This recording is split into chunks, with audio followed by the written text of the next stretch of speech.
لا إله إلا الله لا إله إلا الله وحده لا شريك له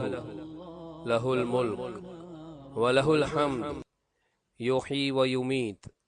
وهو على كل شيء قدير۔ اللہ کے سوا کوئی سچا معبود نہیں، وہ اکیلا ہے اور اس کا کوئی شریک نہیں، اسی کے لیے بادشاہت ہے اور اسی کے لیے تعریف ہے۔ وہی زندہ کرتا ہے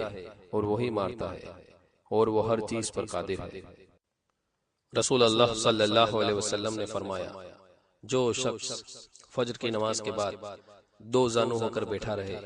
جس طرح تشہد میں بیٹھتے ہیں، اور کسی سے بات کیے بغیر 10 بار یہ پڑھے تو اس کے لیے 10 نیکیاں لکھ دی جائیں گی، 10 گناہ معاف کر دیے جائیں گے، 10 درجات بلند کیے جائیں گے، اور اس دن ہر برائی سے محفوظ رہے گا، اور اس کو شیطان کی پہنچ سے دور کر دیا جائے گا، اور اس کو اس دن اللہ کے ساتھ شرک کے علاوہ کوئی گناہ ہلاک نہیں کر سکے گا۔ جامع ترمذی حسن۔ ابو ایوب انصاری رضی اللہ عنہ سے روایت ہے کہ رسول اللہ صلی اللہ علیہ وسلم نے فرمایا، جس شخص نے صبح کے وقت 10 مرتبہ یہ کلمات پڑھ لیے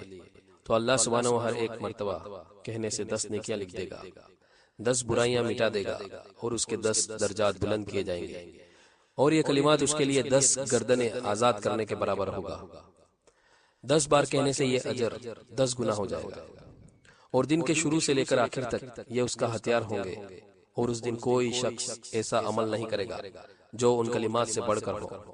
اگر وہ شام کے وقت یہ کلمات پڑھے تو بھی اتنا ہی ثواب ہے۔ السلسلۃ الصحیحہ حسن۔ ایک اور حدیث میں رسول اللہ صلی اللہ علیہ وسلم نے فرمایا، جو شخص مغرب کے بعد 10 بار یہ پڑھے، لا الہ الا اللہ وحدہ لا شریک لہ لہ الملک ولہ الحمد یحیی ویمیت وہو علی کل شیء قدیر، تو اللہ سبحانہ اس کی حفاظت کے لیے فرشتے بھیجے گا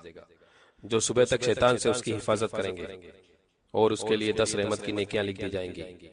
اور اس کے 10 برباد کرنے والے گناہ مٹا دیے جائیں گے،